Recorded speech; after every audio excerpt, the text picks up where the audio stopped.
మరో breaking news చూస్తున్నాం. కరూర్ తొక్కిసలాట ఘటన కేసులో టీవీకి అధినేత విజయ్ ను సిబిఐ అధికారులు విచారించారు. సుమారు 6 గంటల పాటు ప్రశ్నించారు. ర్యాలీ అనుమతులు ఆలస్యంగా రాక ఇతర విషయాలపై ఆయన్ని అధికారులు ఆరా తీశారు. విచారణ నేపథ్యంలో ఢిల్లీ హెడ్ క్వార్టర్స్ వద్ద భద్రత కట్టుదిట్టం చేశారు. ఈ కేసులో సాక్షిగా ప్రశ్నించిన సిబిఐ ఇప్పుడు అనుమానితుడిగా ప్రశ్నించింది.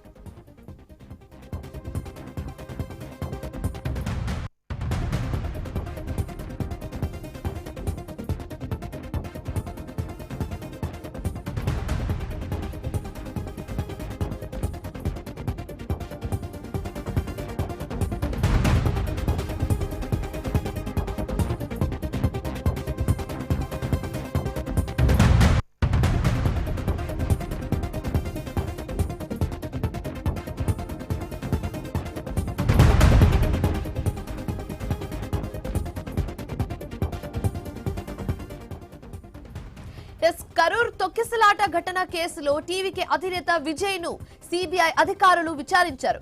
సుమారు 6 గంటల పాటు ప్రశ్నించారు. ర్యాలీ అనుమతులు ఆలస్యంగా రాక ఇతర విషయాలపై ఆయన్ని అధికారులు ఆరా తీశారు. అలాగే విచారణ నేపథ్యంలో ఢిల్లీ హెడ్ క్వార్టర్స్ వద్ద భద్రత కట్టుదిట్టం చేశారు. ఈ కేసులో ముందుగా సాక్షిగా ప్రశ్నించిన సిబిఐ ఇప్పుడు అనుమానితుడిగా ప్రశ్నించింది.